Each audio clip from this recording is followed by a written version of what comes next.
Bismillahirrahmanirrahim. Assalamualaikum warahmatullahi wabarakatuh. Alhamdulillah, alhamdulillah nahmaduhu wa nasta'inu wa nastahdihi wa nastaghfiruh wa na'udzu billahi min shururi anfusina wa min sayyiati a'malina. Man yahdihillahu fala mudilla lahu wa man yudlil fala hadiya lahu. Asyhadu an la ilaha illallah wahdahu la syarika lahu wa asyhadu anna Muhammadan 'abduhu wa rasuluh. Allahumma salli ala sayyidina Muhammad nabiyil ummi wa ala alihi wa sahbihi wa barik wa sallim. Amma ba'du. A'udzu billahi minasyaitonir rajim. Bismillahirrahmanirrahim.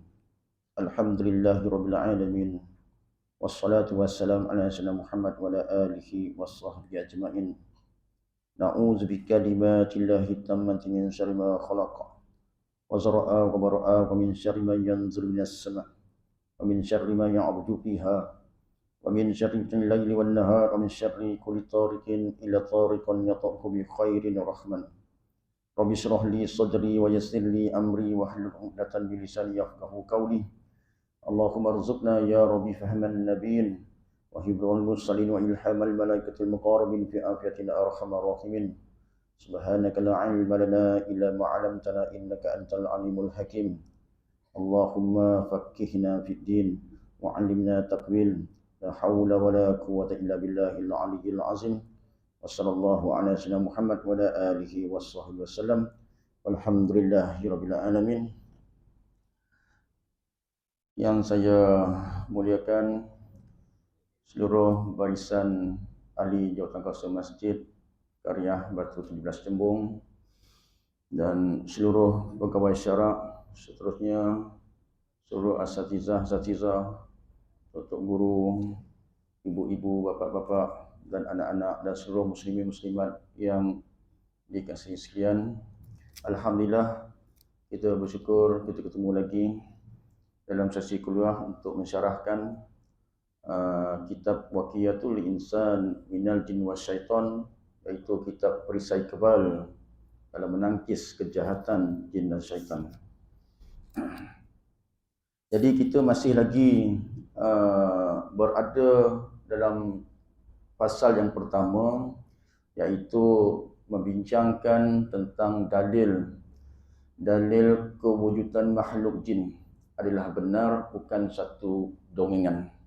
Jadi kita masih lagi berada dengan keterangan dalil nakli daripada Al-Quranul Karim. Jadi kita terus kepada muka surat yang ke-21. Dalil yang seterusnya, di mana Allah Subhanahu wa taala berfirman, A'udzubillahi minasyaitonir rajim. Ya ma'syaral jinni wal insi alam ya'atikum rasulun minkum yaqussuna 'alaikum ayati wa yunzirunakum liqa'a yaumikum haza. Sadaqallahul azim. Maksudnya, hai golongan jin dan manusia, apakah belum datang kepadamu rasul-rasul dari golongan kamu sendiri yang menyampaikan kepadamu ayat-ayatku dan memberi peringatan kepadamu terhadap pertemuanmu dengan hari ini. Surah Al-An'am ayat yang ke-130. Ayat ini tuan-tuan, ayat ini merupakan ayat ru'yah, ya. Ayat ru'yah di mana sebagai mu'alis, apabila semasa sesi ru'yah, apabila seseorang itu telah kesurupan maksudnya apabila dibacakan ayat ru'yah jampi Al-Quran, maka pesakit itu telah dikuasai oleh jin, dikerasukkan. Maka kadang-kadang kita dapat berdialog dengan jin tersebut. Jadi ayat ini ayat tahzir ataupun dinamakan ayat peringatan, mengingati jin tersebut tentang peringatan Allah kepada dia. Bukan sekadar kepada manusia, tetapi kepada jin. Jadi di sini ayat ini peringatan Allah, wahai golongan jin, apakah belum datang kepadamu rasul-rasul dari golongan kamu sendiri menyampaikan kepadamu ayat-ayat keturunan. Maksudnya jin ini tuan-tuan, dia tidak dapat lari, dia masih terikat dengan taklif, di mana jin ini pun kena beriman kepada Allah Subhanahu wa taala. Dia kena beriman kepada Allah SWT. Inna dina indallahil Islam. Agama yang dari Allah di langit dan bumi hanya Islam. Jadi jin ini dia ada berbagai-bagai dia. Ada agama Kristen, ada agama Yahudi, Nasrani. Jadi agama yang terima Islam. Jadi apabila kita dapat berdialog dengan jin, kita akan dakwahkan dia, nak bagi peringatan kepada dia. Jadi ayat ini sebagai ayat peringatan. Sebab itu Allah Subhanahu Wa Taala ada berfirman dalam satu ayat yang lain, nak membuktikan kepada kita bahawa jin bukan sekadar manusia saja, tetapi jin juga dipertanggungjawabkan, terikat dengan hukum agama dan kena memeluk agama Islam. Di mana Allah Subhanahu Wa Taala berfirman dalam surah Az-Zariyat ayat yang ke-56, A'udzubillahi minasyaitonir rajim, wa ma khalaqatul jin wal insa illa liya'budun. Tidak aku ciptakan jin dan manusia itu melainkan untuk menyembah dan beribadat kepadaku, kepada Allah Subhanahu Wa Taala. Jadi ayat ini ayat peringatan, dan Allah juga menyebut nama jin dalam ayat ini sebagai bukti bahawa makhluk jin ini memang wujud. Allah rakamkan dalam surah Al-An'am, Allah rakamkan dalam surah Az-Zariyat menyebut nama jin. Maksudnya selain penciptaan makhluk manusia, Allah ada ciptakan jin. Maknanya di akhirat nanti jin ni juga akan diadili di hadapan Allah Subhanahu Wa Taala, adakah mereka beriman ataupun tidak beriman. Dia pun akan ditimpakan pembalasan. Jadi ini sebagai dalil. Sebab kadang-kadang ada golongan-golongan yang dia dah cerdik pandai, dia dah belajar sampai ke luar negara. Sampaikan golongan-golongan yang dikatakan mereka ini hanya guna logik akal je. Sebab jin ni kan tak nampak. Dia tak percaya jin ni. Dia tak percaya jin boleh menguasai manusia. Dia tak percaya akan kewujudan jin. Jadi ini sebagai dalil kepada kita. Andai kata kita berjumpa dengan orang-orang yang macam ni untuk berhujah kepada mereka. Okey. Ini dalil nakli tentang jin ini sebenarnya adalah wujud. Baik, firman Allah yang seterusnya. Muka surat yang ke-22. A'udzubillahi minasyaitonir rajim. Ya ma'syaral jinni wal insi in istata'tum an tanfuzu min aqtaris samawati wal ardi fanfuzu. La tanfuzuna illa bisultan. Sadaqallahul azim. Hai golongan jin dan manusia, jika kamu sanggup menembus ataupun melintasi penjuru langit dan bumi, maka lintaslah. Kamu tidak dapat menembusnya melainkan dengan kekuatan. Surah Ar-Rahman ayat yang ke-33. Kalau menurut tafsir Imam Ibn Katsir, mentafsirkan ayat ini sebenarnya Allah memberitahu kepada jin dan manusia ada hari kiamat, apabila Allah nak turunkan azab besok satu hari, kan, Allah turunkan azab, nak berlakunya kiamat.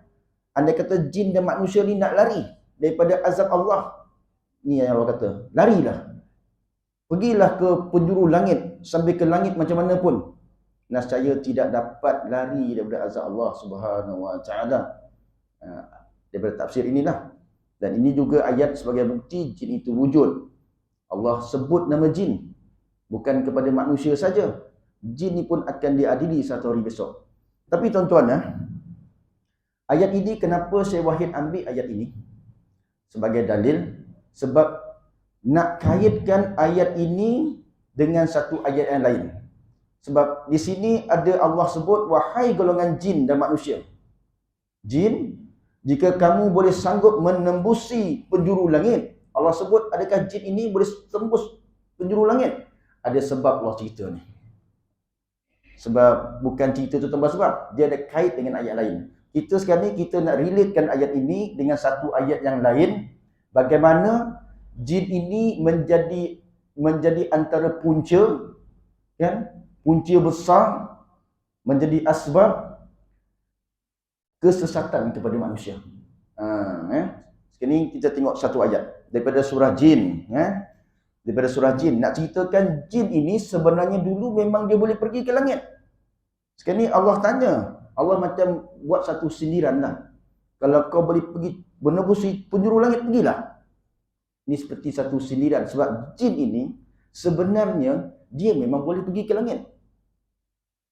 Selepas saja kelahiran Nabi Muhammad sallallahu alaihi wasallam, maka seluruh penjuru langit itu telah dijaga. Tak boleh lagi dia naik dah. Tapi pada zaman Nabi Musa alaihissalam, masa tu langit tidak terjaga. Mereka boleh naik. Kan? Sebab itu mereka boleh dapat macam-macam kabar berita daripada langit. Okey. Kita nak hujahkan perkara ni, kita bincang secara ilmiah, ya, untuk mengukuhkan lagi keyakinan kita. Bagaimana jin yang pergi ke langit ni, bagaimana dia boleh sesatkan manusia. Allah Subhanahu Wa Taala berfirman dalam surah Jin ayat yang ke-9. A'udzubillahi minasyaitonir rajim. Wa anna kunna naq'udu minha maq'ida lis-sam'. Faman yastamil ana yajid lahu shihaban rasada. Maksudnya, padahal sesungguhnya kami siapa? Jin. Kami itu jin. Padahal sesungguhnya kami dulu biasa duduk di tempat-tempat di langit untuk mendengar percakapan penduduk-penduduknya. Ini jin cakap ni. Allah rakam dalam Al-Quran, dalam surah Jin ayat ke-9. Percakapan penduduk tu percakapan siapa? Percakapan malaikat. Maksudnya jin ni dulu dia boleh pergi ke langit. Dia mendengar percakapan malaikat. Sebab malaikat ni apabila ada tugas, ada perintah-perintah Allah Subhanahu Wa Taala, dia akan berkata-kata sesama mereka. Jadi di sini Allah berfirman, padahal sesungguhnya kami itu jin. Dia cakap, Allah rakam kata jin, dulu biasa duduk tempat-tempat di langit untuk mendengar percakapan penduduknya. Itu siapa? Malaikat. Maka sekarang sesiapa yang cuba mendengar akan mendapati api yang menyala yang menunggu merejamnya. Tapi sekarang kalau dia cuba nak pergi ke langit lagi, sekarang ni bila telah lahirnya Nabi Muhammad sallallahu alaihi wasallam, dia tu nak pergi saja ke langit, maka dia akan mendapati api yang menyala. Itu sambaran petir. Iaitu petir-petir yang menyambar tu sebenarnya menyambar jin-jin yang cuba pergi ke langit. Kalau kita baca tafsir Ibn Katsir daripada ayat ini, ya, daripada tafsir Ibn Katsir menerangkan jin ini sebelum ini dia boleh pergi ke langit. Dia boleh pergi ke langit mencuri-curi dengar berita.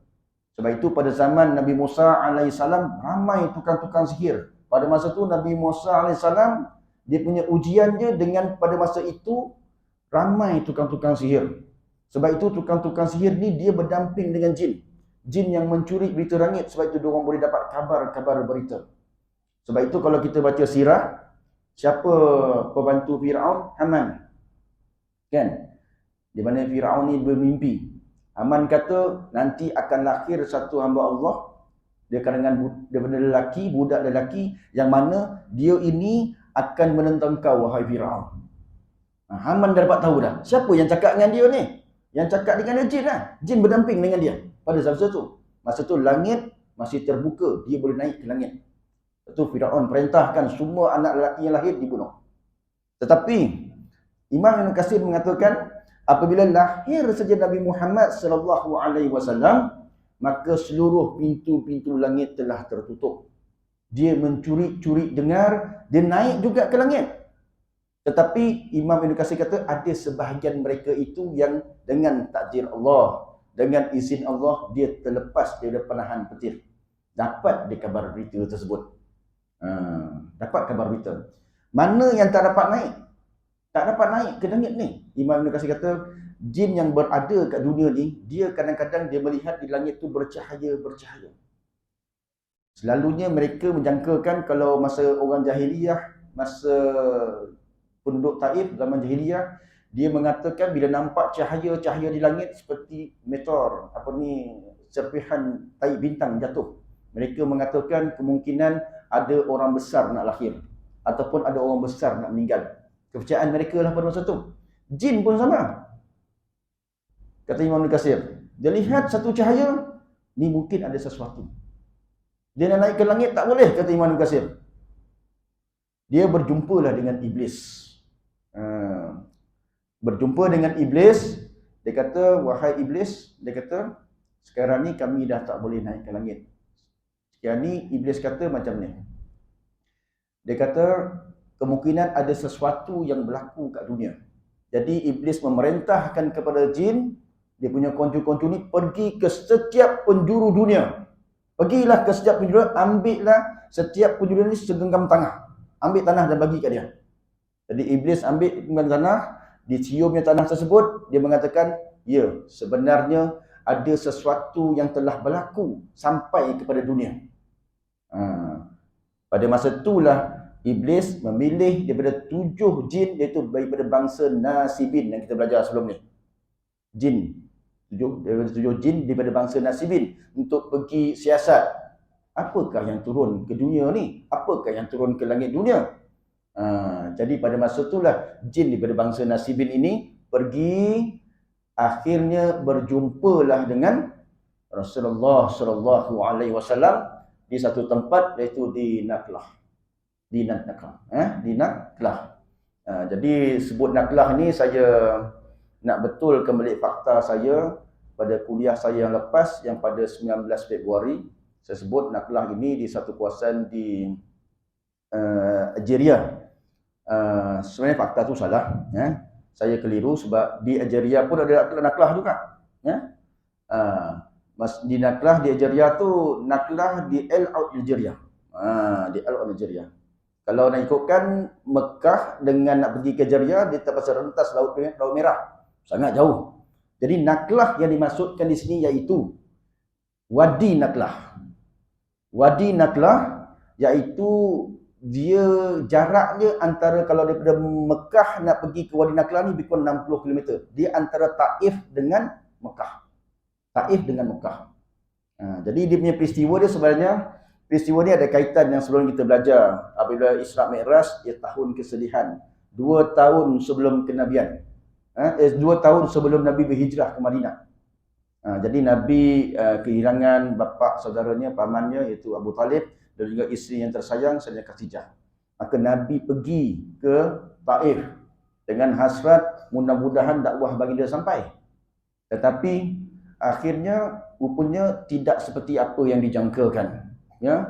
Penduduk Bani Saqif sangat-sangat dahsyat, sangat-sangat zalim, sampaikan menghina Nabi dan baling batu kepada Nabi. Nabi pergi masa tu dengan siapa? Nabi pergi dengan Zaid bin Harisah. Nabi pergi dengan Zaid. Sampai sana tak diterima. Sebab itu Nabi berjumpa dengan malaikat Jibril dan juga malaikat penjaga gunung. Di mana? Di Karnul Manazil. Kalau kita pergi Mekah sekarang ni, kan, kalau kita daripada Malaysia ni, kita nak pakai ihram, kita nak terus direct pergi Mekah, kita kena berniat ihram dalam kapal terbang. Kan, dah siap pakai ihram dah. Lintas Karnul Manazil dah pasang berniat. Kan? Ataupun kita nanti boleh turun, kita boleh pergi ke Karnul Manazil, ada Masjid Karnul Manazil di situ. Jadi di situlah sebenarnya Nabi SAW didatangi malaikat Jibril dan juga malaikat penjaga gunung. Dia kata, ya Rasulullah, kalau kau mau, aku akan terbalikkan gunung ni, aku akan hempapkan kepada untuk Taif. Tapi Nabi kata tak apa. Mungkin mereka tak beriman, tapi mungkin keturunan-keturunan mereka satu hari ini akan beriman kepada Allah Subhanahu Wa Taala. Jadi bila Nabi dakwahnya tak diterima di Taif, Nabi balik. Nak balik ke Mekah. Masa balik tu Nabi singgah di Wadi Naklah. Wadi Naklah ni, dia di situ ada satu kampung, satu desa, dia panggil desa Is. Kalau tuan-tuan pergi Taif, kan, mungkin ada mutaif boleh bawa di satu desa, desa Is nama dia. Di kawasan Naklah, lepas tu ada desa, ada kampung kat situ. Di situlah Nabi singgah dan Nabi naik di satu bukit, Nabi solat Isyak di situ. Nabi solat Isyak. Masa Nabi solat Isyak tu, Nabi baca satu ayat Quran masa dalam solat dia. Diriwayatkan Nabi baca surah Ar-Rahman. Pada masa tu jin Nasibin, 7 jin ni, 7 jin dari bangsa Nasibin ni datang ke situ. Dia nak cari apa pasal berlaku kat dunia ni. Kan? Macam ada satu informasi yang sampai.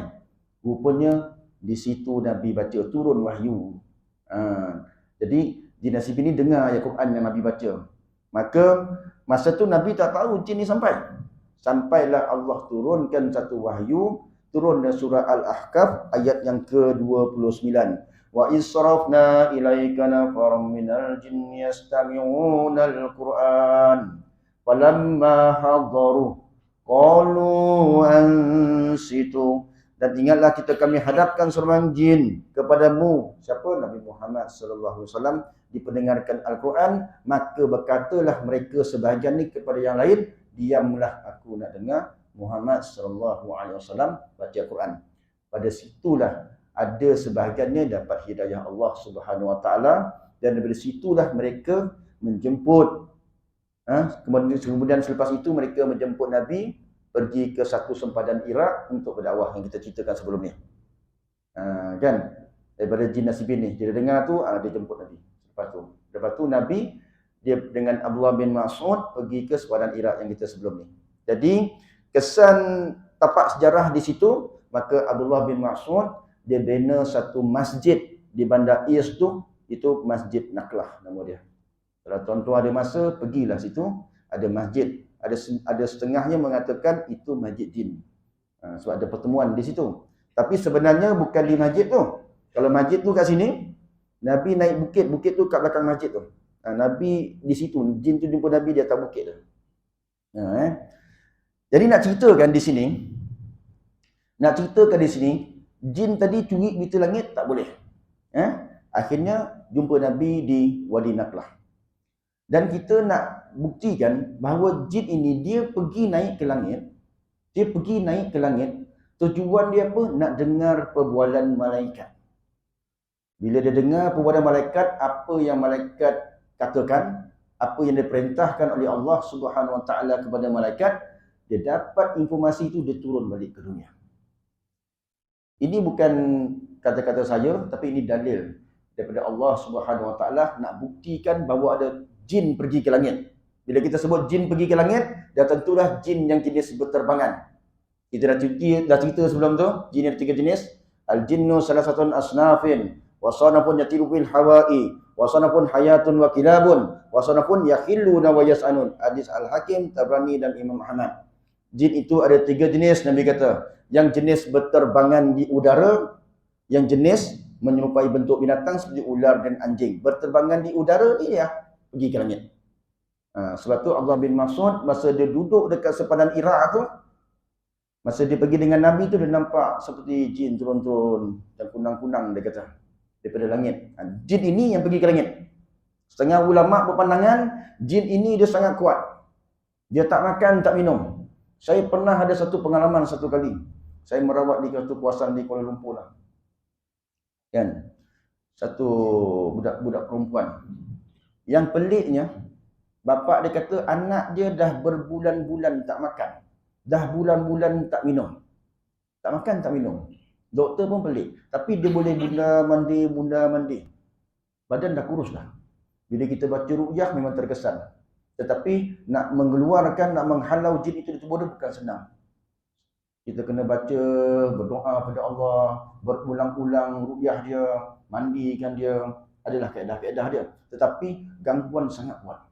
Membuktikan bahawa gangguan ini kalau diganggu jin yang jenis macam ni, sangat sukar.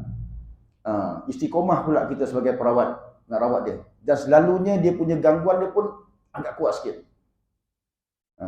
Jin curi berita langit. Jadi kita nak buktikan dalil yang mengatakan jin curi berita langit, mendengar perbualan malaikat. Allah Subhanahu wa taala berfirman dalam surah As-Saffat ayat yang ke-6 sampai yang ke-10. A'udzubillahi minasyaitonir rajim. Inna zayyana as-samaa'a ad-dunya bizinatil kawakib wa hifzan min kulli syaitanin marid. La yasma'una ilal mala'il a'la wa yukazafuna min kulli janib. Duhuran wa lahum adzabun wasib illa man khatifal khatafata fa'atba'ahu sihabun sakib. Maksudnya, sesungguhnya kami telah menghias langit yang terdekat dengan hiasan, iaitu bintang-bintang, dan telah memeliharanya. Memelihara daripada dicerobohi oleh jin yang cuba mencuri dengar. bintang-bintang dan telah memeliharanya. Sebenar-benarnya dari setiap syaitan yang sangat durhaka. Allah kata. Syaitan merujuk kepada syaitan jin. Ya, syaitan ni ada dua tuan-tuan. Kalau kita belajar dalam surah Al-An'am, syaitan ni ada dua. Satu syaitan jin, satu syaitan manusia. Allah berfirman dalam surah Al-An'am, sesungguhnya nabi-nabi itu diuji dari kalangan syaitan jin dan syaitan manusia. Dalam surah Al-An'am ayat 112. Jadi Abu Darda bertanya kepada Rasulullah, ya Rasulullah, adakah syaitan manusia? Ada. Mohon engkau perlindungan kepada Allah dari syaitan jin dan syaitan manusia. Dan kita baca banyak-banyak surah An-Nas. Minal jinnati wan nas, aku berlindung dari bisikan-bisikan jin dan juga An-Nas, manusia. Jadi yang di sini Allah berfirman, bintang-bintang yang yaitu bintang-bintang dan telah memeliharanya. Sebenar-benarnya dari setiap setan, itu setan jin yang sangat durhaka. Setan-setan itu tidak dapat mendengar perbicaraan para malaikat dan mereka dilimpar dari setiap penjuru. Maksudnya setan-setan jin itu naik ke langit. Dia cuba mendengar perbualan malaikat, lalu Allah panahkan dia dengan petir. Dilempar mereka dari setiap penjuru dengan petir untuk mengusir mereka dan bagi mereka siksaan yang kekal. Tetapi barang siapa di antara mereka yang mencuri-curi perbicaraan siapa? Malaikat, maka ia dikejar dengan suluhan api cemerlang. Suluhan api cemerlang maksudnya petir. Ya. Kalau kita rujuk tafsir Ibn Katsir, Imam Ibn Katsir mengatakan jin ini ada sebahagiannya yang dapat mencuri berita langit. Ya. Bila dia dapat curi berita langit tu dengan izin Allah sebenarnya. Allah nak menguji manusia. Jin yang curi berita langit inilah selepas didengar saja perbualan malaikat, maka dia turun balik ke dunia, maka dia memberitahu kepada jin-jin di bawah ini, maka jin di bawah di dunia ini menyebarkan maklumat tersebut kepada orang yang dia damping. Orang yang dia dampingi, iaitu manusia lah. Dia bisikkan di hati manusia, gini. Sebab itu kita lihat ada setengah-setengah manusia yang kadang-kadang boleh meramal-ramal. Kadang-kadang boleh tahu besok nak berlaku, apa berlaku. Orang nak meninggal, dia dah tahu. Kadang-kadang kita dengar kan, dia kata kemungkinan ni petang nanti meninggal ni. Saudara kita kat sini ni. Betul pula. Betul meninggal. Kalau orang Melayu cakap apa? Oh, masin mulut dia. Masin. Itu keturunan wali tu. Macam tu pula. Diiktiraf pula orang tu pula macam tu. Bukan. Orang yang boleh meramal apa nak berlaku, perkara yang akan datang, sebenarnya ketahuilah tuan-tuan, itu bukan satu kelebihan. Mereka sebenarnya didampingi oleh daripada golongan jin. Okey. Saya nak ambil satu dalil daripada hadis. Saya bawa satu kitab Sahih Muslim, di mana dalam kitab Sahih Muslim ini ada Rasulullah SAW bersabda, di mana memang ada seorang jin yang pergi ke langit mencuri dengar perbualan malaikat, disampaikan kepada walinya. Wali siapa? Iaitu manusia yang dia dampingi. Hadis ni agak panjang sikit, jadi saya baca dia punya terjemahan saja. Hadis riwayat Imam Muslim, iaitu muka surat yang ke-80, 81. Di mana Nabi SAW bersabda, ini bersumber daripada Ibnu Siham, dia berkata, Ali bin Husain bercerita kepadaku bahawa Abdullah bin Abbas ni siapa? Itu sepupu Rasulullah SAW, anak Serina Abbas, pernah mengatakan sebagai berikut. Salah seorang sahabat Nabi SAW dari kaum Ansar bercerita kepadaku bahawa pada satu malam beberapa orang sahabat tengah duduk berkumpul bersama Rasulullah SAW, berkumpul. Tiba-tiba ada bintang dilemparkan dan bersinar. Kalau kita baca tafsir Imam Ibn Katsir dan surah Jin ayat yang ke-9 tadi, di situ ada Imam Ibn Katsir menerangkan setengah penduduk Taif pada zaman jahiliah dulu. Pada zaman jahiliah sebelum mereka itu masuk Islam, mereka ni sangat percaya. Bila nampak saja daripada langit bersinar bintang seperti taib bintang, serpihan jatuh, mereka kata kemungkinan ada berlaku musibah, bencana besar kepada penduduk langit. Dia percaya. Jadi ini ada kaitan dengan kisah penduduk Taif tu. Jadi tiba-tiba ada bintang dilempar bersinar. Jadi sahabat yang duduk dengan Rasulullah ni, dia nampak dekat langit tu ada, di langit bintang bersinar.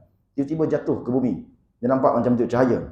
Jadi melihat kejadian itu, Rasulullah SAW bertanya kepada sahabat-sahabat tersebut, apakah yang kalian katakan pada zaman jahiliyah dulu bila melihat kejadian seperti tadi? Maksudnya dalam kisah ni sahabat dah Islam lah. Tapi Rasulullah tanya dengan sahabat, masa dia jahiliyah dululah, bila kamu lihat saja cahaya di langit, bintang macam tu, apakah yang kalian katakan? Itu yang Rasulullah tanya. Maka mereka pun menjawab, Allah dan Rasulnya tentu yang lebih tahu. Sahabat jawab. Dan sahabat cakap lagi, tetapi kami biasa mengatakan bahawa pada malam itu ada seorang besar yang lahir dan ada pula seorang yang besar yang mati. Ini kepercayaan mereka dulu. Sebelum dia Islam lah sahabat ni. Dia percaya dulu, kalau nampak macam ada satu serpihan daripada langit, ada sesuatu, mungkin ada orang besar nak lahir. Orang besar mungkin daripada kalangan kerabat-kerabat diraja, kan, orang-orang yang berpengaruh. Mungkin dia kata ada seorang besar yang akan mati pada ramalan mereka. Maka Rasulullah SAW pun bersabda, bintang tadi dilemparkan bukan kerana kematian dan bukan pula kerana kelahiran seorang, namun setiap kali Tuhan kita yang maha memberkahi lagi maha luhur asmanya memutuskan sesuatu. Maksudnya bintang tadi, cahaya tadi, Nabi kata apabila Allah nak memutuskan ataupun nak memerintahkan ke sesuatu kepada para malaikatnya, maka akan berlaku kejadian yang macam tu. Itu maksud dia. Kan? Jadi maka para malaikat pembawa aras sama-sama bertasbih, kemudian diikuti oleh para penghuni langit yang menyertai mereka, sampai bacaan tasbih tersebut didengari oleh para penghuni kolong langit dunia. Sampaikan bacaan tasbih itu dengar sampai kepada penghuni dunia. Yang tu yang jin boleh tahu tu. Dia tengok macam ada sesuatu, something. Dia nak pergi langit tak boleh lah. Tapi ada tanda. Ada tanda bila sesuatu yang Allah nak perintahkan. Apa kata Nabi lagi? Kemudian para malaikat yang ikut menyertai membawa aras tersebut bertanya kepada malaikat yang membawa aras. Malaikat ni pun dia bertanya sesama mereka. Malaikat ni apabila ada perintah Allah Subhanahu Wa Taala kepada satu malaikat, mereka akan bertanya sesama mereka, apakah perintah yang Allah perintahkan kepada kamu? Sama-sama dia. Malaikat ni sama-sama dia pun akan bertanya. Jadi apa yang telah difirmankan oleh Tuhan kalian? Ni malaikat bertanya lah ni. Malaikat bertanya kepada malaikat yang lain, apakah yang telah difirmankan oleh Tuhan kalian? Maka mereka pun menceritakan apa yang difirmankan Tuhannya. Lalu sebahagian pada penghuni langit memberitahukan apa yang difirmankan Tuhan itu kepada sebahagian yang lain, sehingga khabarnya sampai ke langit dunia. Maksudnya malaikat itu bila ada perintah Allah Subhanahu Wa Taala, dia bertanya, bercerita sama mereka sampai kabar itu sampai ke langit dunia. Kenapa sampai ke langit dunia? Apabila Allah perintahkan, Allah khabarkan kepada malaikat Jibril untuk wahyukan kepada seorang nabi tentang perkara-perkara sesuatu, maka Jibril pun turun ke langit dunia, berjumpa dengan Rasul, Nabi yang berada di dunia. Pada masa itu Nabi Muhammad SAW. Biasanya bila wahyu nak sampai kepada Nabi ni, dia akan dijaga. Wahyu, berita itu akan dijaga rapi, melekat kiri dan kanan. Sebab jin ini sentiasa nak mencuri dengar. Itu yang dikatakan, lalu sebahagian pada penghuni langit memberitahukan apa difirman Allah Tuhan itu kepada sebahagian yang lain, sehingga kabarnya sampai ke langit dunia. Oleh itu para jin kabar tersebut dirakamnya. Nabi kata, para jin bila dia dengar saja kabar yang dia dengar di langit itu, sebahagian dia terbang ke langit, dia dengar saja dirakam. Maksudnya dia dengar, diambilnya itu apa yang dia dengar itu sebagai ingatan dia untuk disampai kepada penduduk dunia. Oleh itu para jin kabar tersebut dirakamnya, diambilnya kabar tersebut, kemudian mereka sampaikan kepada para pembantu-pembantunya.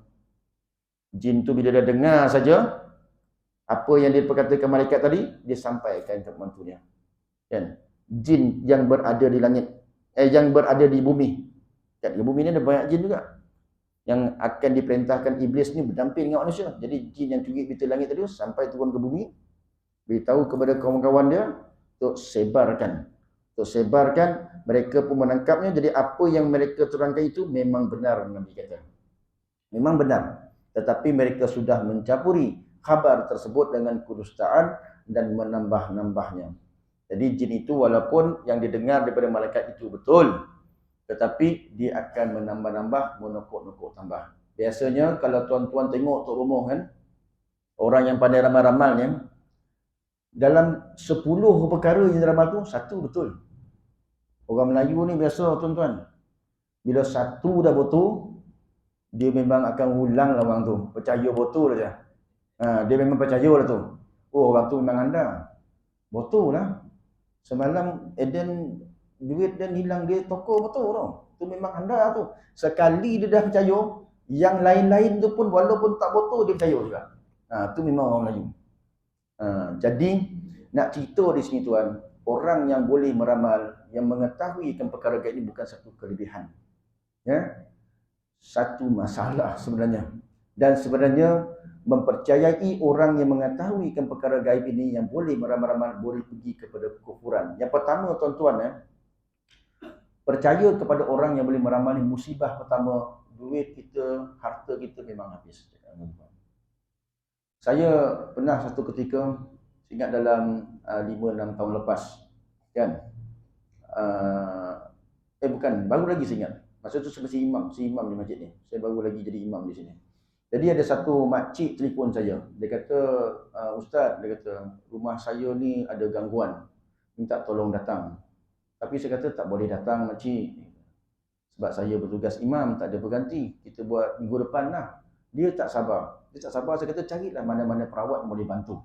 Jadi dia ambil satu perawat, tak tahu mana siapa. Kata Rotan Islam, katanya, perawat tu sampai di rumah makcik tersebut. Dia sampai di rumah makcik tu, dia pun baca ayat tentu, scan dengan tapak tangan saja. Dia kata, okey makcik, rumah makcik ni saya dah scan. Sekarang ni saya berasa di rumah makcik ni ada 40 ekor jin. Ramai. Takut makcik tu. 40 ekor jin. Ni anak dia cerita dengan saya, ada 40 ekor jin. Dia kata kat bilik ni, kat sini 40 ekor jin. Masya-Allah kan. Makcik ni mesti takutlah. Dia mesti takutlah. Lepas tu, macam mana nak buat Ustaz? Tak apa, kita boleh keluarkan jin ni, dia kata. InsyaAllah. Nak tunjukkan baiknya perawat ni, dia kata 30 ekor jin ni makcik kita keluarkan FOC, percuma je. Masya-Allah kan. Nampak baik lah. Nampaklah rawatan Islam tu macam bagus. Dia kata, tinggal 10. 10 ni kena bagi fidyah kat saya, 1 ekor 100. Maksudnya 10 ekor dah 1000. Buat 3 kali rawatan, habislah duit makcik ni 3000 dalam masa 3 kali rawatan dalam tempoh seminggu tuan-tuan. Habis duit tuan-tuan. Saya pun, anak dia telefon saya kata makcik tak payahlah panggil dia. Saya ingat saya minta cover, nanti saya datang. Saya datang. Maksudnya nak cerita di sini, percaya pada tukang ramal, satu musibah pertama, harta duit habis tuan, tipu ke orang. Yang kedua boleh pergi pada kekufuran. Rosak akidah. Man ataka hinan fasaddaqahu bima yaqulu faqad kafara bima unzila Muhammad. Hadis riwayat Imam Abu Dawud. Nabi SAW bersabda, sesiapa yang pergi mendatangi kahin ni tukang-tukang ramal, bertanyakan sesuatu. Saya ni sakit, rumah saya gini, tanyakan sesuatu. Percaya membenarkan kata dia, kata Nabi. Sesungguhnya dia telah kufur dengan agama yang dibawa oleh Nabi Muhammad SAW. Jadi kata Imam Syafi'i mensyarahkan hadis ini, kalau dia percaya itu ada kelebihan tukang ramal, kelebihan, kehebatan dia, maka secara tak langsung telah menyamakan sifat dia dengan sifat Tuhan. Betul kekufuran. Tetapi kalau dia tak percaya, dia kata ini bukan kelebihan dia, kan? Ini kebetulan dia berdosa besar, tapi boleh pergi kepada kesyirikan. Boleh pergi. Kufur ni ada terkeluar agama, ada tidak terkeluar agama. Jadi dosa besar tuan. Jadi merosakkan akidah kita, boleh jatuh kepada kesyirikan, boleh pergi kepada kufur. Itu paling bahaya ramalan ini. Jadi saya hujahkan ni panjang sikit tentang ayat yang kita syarahkan tadi. Ya, Sebab kita nak relatekan bagaimana setiap dalil-dalil Al-Quran itu ada kaitan dengan penyesatan jin kepada manusia.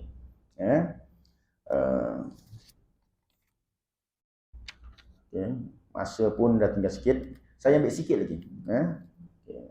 Sikit lagi. Kita ambil surah yang seterusnya dari Quran.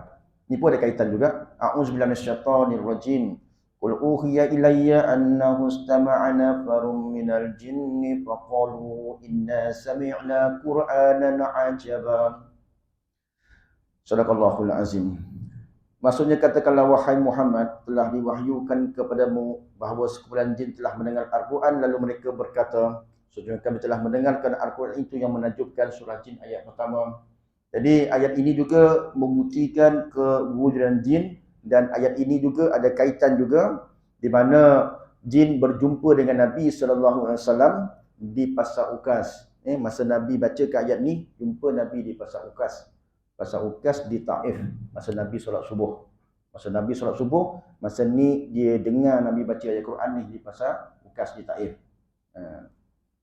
Sebab itu ada sebahagian jin itu yang beriman kepada Allah Subhanahu Wa Taala, sebab jin itu ada Islam, ada yang kafir. Okey. Ini pun dalil tentang kewujudan jin. Kita ambil dalil yang terakhir. Yang ini yang paling penting, ya. Ini paling penting saya nak tunjukkan kepada tuan.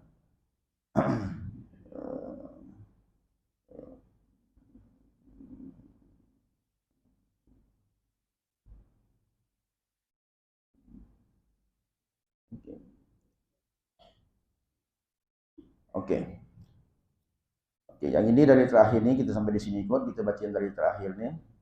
A'udzubillahi minasyaitonirrajim.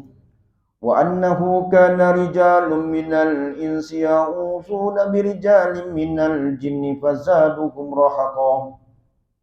Dan bahawasanya ada beberapa orang lelaki di antara manusia yang meminta perlindungan kepada lelaki-lelaki di antara jin. Maksudnya jin ini, bila kata laki-laki, jin ini ada jantina, ada tuan-tuan. Dia ada jin betina, ada jin lelaki. Nanti kita akan hujahkan nanti.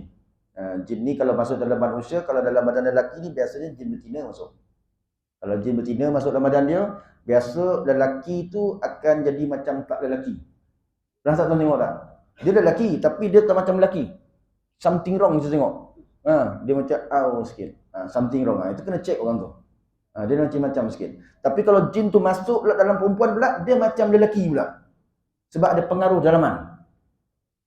Ini tanda-tanda tuan. Jin ni ada jantina dia. Jadi di sini Allah berfirman, ada manusia yang minta perlindungan kepada lelaki-lelaki di antara jin, maka jin itu menambah lagi mereka dosa dan kesalahan. Ini tuan-tuan, satu bukti, satu kewujudan jin. Satu lagi, ini sebagai dalil yang di mana kita manusia tidak boleh dengan sengaja berdamping dengan jin. Sengaja berdamping dengan jin. Tak kiralah wa ima jin Islam atau jin kafir, hukumnya adalah haram. Saya ambil fatwa daripada fatwa Jakim, Muzakarah Fatwa Kebangsaan Jakim, di mana di sini saya ambil di mana fatwa ini telah menyebutkan yang pertama, bersahabat dengan jin dengan tujuan mendapatkan pertolongan dan perkara-perkara yang ditegah oleh syarak adalah haram. Pertama. Yang kedua, meminta pertolongan jin dalam rawatan perubatan sehingga membawa kepada syirik adalah haram. Ada orang kadang buat perubatan tapi guna khidmat jin. Tak boleh. Kita biasa dengar kan, orang cakap, saya jin Islam Ustaz, tak ada masalah. Tak ada, jin Islam pun tak boleh. Jin tu tak boleh masuk dalam badan. Sebab itu kalau jin tu masuk dalam badan manusia, dia kerasukan, kita akan berdialog dengan jin ni. Bagi satu dalil yang mengatakan jin boleh masuk dalam badan manusia, dia takkan dapat hujah. Kita bagi dalil. Wa annahu kana rijalun minal insi ya'uzu nabi rijalun minal jinni fazaduhum rahaqa. Allah berfirman, ada seorang manusia lelaki minta pertolongan pada ketua-ketua jin daripada bangsa lelaki juga. Maka jin itu akan menjadi bertambah sombong. Dia tak boleh. Yang ketiga, fatwa kebangsaan. Yang ketiga, meminta pertolongan jin untuk mencari kekuatan dan kehebatan adalah haram. Ini biasa orang-orang silap lah. Manusia ni tuan, dia ada tahap-tahap dia. Ya, ada tahap-tahap dia. Kalau dia bergelar manusia lah. Kalau dia tiba-tiba hebat di luar batasan, itu bukan manusia. Langgar kereta tak mati. Bagi masa tu kereta langgar bin, buat apa tahun melawan Malaysia, langgar kereta boom, boom, boom, hebat orang Malaysia. Kan? Panah tak mati. Masuk ke api tak mati. Luar biasa ni. Kan? Luar biasa pada manusia. Sebenarnya mereka menggunakan khidmat jin. Saya pergi merawat di Bangi tuan ya. Satu orang budak tukang masak aja. Tapi sebab ada belajar satu ilmu, akhirnya dia kebal, dicurahnya tangan dengan air panas. Curah, ustaz tengok berasap tangan dia. Saya kata, "Wih, panas." Kita pun cemas juga. Betul ni panas ni, panas betul berasap macam tu. Saya pergi dengan Ustaz Mustafa. Macam mana nak buat ni? Ustaz, ambil air satu baldi, kita nak baca ayat Quran. Ambil satu baldi. Betul-betul tawakal kat Tuhan, tuan-tuan. Baca ayat Ruqyah, baca surah As-Saffat, baca surah Al-Jin, baca. Celupkan jari dalam baldi. Betul-betul, ya Allah, bagaimana engkau boleh jadikan api yang panas tu kepada Nabi Ibrahim bertukar menjadi sejuk. Air ni kau tukar jadi panas, ya Allah. Sebab Allah boleh tukar sifat dia. Baca ayat Quran, baca dengan tenang. Lepas tu, pergi dekat orang yang tadi siam ke air panas, tak ada masalah tu, siam dengan air bali tu. Berguling-guling ke tu, panas. Masya Allah, Allah tunjukkan kekuasaan dia. Bagaimana air sejuk jadi panas pula kat dia. Terbalik kan. Ya? Jadi, minta pertolongan jin untuk kekuatan dan kehebatan. Tak boleh. Ya? Dan yang keempat, meminta dan menggunakan khidmat jin untuk ilmu sihir atau bernujum. Menujum tu menelik, menenung nasib. Hukum dia adalah haram. 4 perkara. Jadi, kesimpulannya, berdamping dengan jin dengan sengaja adalah haram. Ya? Jadi, kalau tuan lihat ada orang-orang yang ada tanda-tanda macam ni, jelas kemungkinan dia berdamping dengan jin, kita jangan berubat dengan dia. Jadi, saya rasa setakat ini saja kita punya perkongsian. Ya? Kita mungkin sambung pada hari yang lain. Ya? Macam mana? Awang buaya. Ya. Okey. Macam ni tuan-tuan Kan kita belajar jin ni ada 3 jenis tuan-tuan. Satu jenis terbang ke udara. Satu jenis yang menyerupai bentuk binatang. Jadi bila sebut bentuk binatang, Nabi kata hayatun wa kilabun. Maksudnya daripada anjing dan ular. Anjing ini merujuk kepada binatang ganas. Ular merujuk kepada binatang berbisa. Jadi dalam ilmu perawatan Islam, apabila seseorang itu kadang-kadang dia boleh nampak binatang, contoh harimau, dia nampak orang yang tak nampak, ataupun dia bermimpi binatang, kan? Mungkin mimpi buaya, mungkin mimpi harimau, itu tanda satu jin yang menjelma dengan bentuk binatang berada dalam diri dia. Jadi jin ini dia boleh menyerupai bentuk binatang. Jadi bila tukang-tukang sihir ini, dia menggunakan khidmat jin dengan cara-cara pemujaan dia, kan? Dia akan minta kepada jin yang mungkin yang menyerupai buaya dalam tu untuk cari makhluk-makhluk kat situ. Mungkin yang ada orang mati dan sebagainya. Itu tak boleh, tuan. Sebab kita kalau fitrah manusia, bolehkah kita bercakap dengan binatang? Tak boleh kan? Melainkan Nabi Sulaiman AS saja. Sebenarnya ini satu kaedah sihir, tuan. Pawang buaya tu sebenarnya gunakan kaedah sihir. Guna kaedah sihir. Nanti kita masuk topik sihir. Apakah tu sihir? Perkara luar biasa menjadi perkara biasalah. Perkara biasa kat diri kita jadi luar biasa. Benda yang biasa pada diri manusia tiba-tiba menjadi luar biasa. Yang luar biasa tu ada kaitan dengan sihir. Yang abang cakap tadi tu, orang itu boleh kontrol buaya, boleh panggil buaya. Itu satu benda yang luar biasa. Itu ada kaitan dengan sihir. Ada kaitan dengan sihir. Dengan kaedah-kaedah jampian tertentu, sebenarnya kita boleh panggil jin ni sebenarnya. Tapi itu nak kena buat satu ritual yang salah lah, yang bertentangan dengan agama. Buat ritual salah, buat amalan salah, buat perkara yang bertentangan syariat, insya-Allah jin datang mendamping dengan kita. Jin datang dengan kita. Tapi bila dia datang dengan kita, satu, kita memang berdosa lah. Satu lagi, kita mungkin ada buat perkara yang melanggar syariat, benda-benda haram. Sebab nak berdamping dengan jin ini, kita mesti buat perkara-perkara yang bertentangan dengan syariat. Mesti buat. Kalau tak buat benda yang bertentangan syariat, jin takkan mendampingi kita. Sebab sihir paling kuat iaitu kita melakukan perkara-perkara salah dari sudut pembacaan Al-Quran. Tulis Al-Quran dengan darah, baca Quran secara terbalik. Okey, nanti kita susahkan, kita hujahkan tentang maksiatnya. Ya.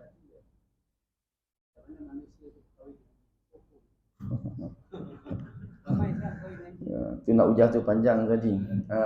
Sebab ada pandangan ulama, ada beza pandangan. Ada kata harus, ada yang kata tak boleh. Kita hujahkan dia. Memang ada manusia yang berkahwin dengan jin, memang ada. Tapi ada beza pandangan. Kita ada 4 mazhab, kalau Imam Syafi'i memang tak boleh. Tapi ada pandangan mazhab lain yang kata harus. Nanti kita hujahkan perkara itu. Okey, saya rasa setakat di sini saja. Ya. Kita tutup majlis kita dengan tasbih kifarah. Subhanakallahumma wa bihamdika asyhadu an la ilaha illa anta astaghfiruka wa atubu ilaik. Assalamualaikum warahmatullahi wabarakatuh.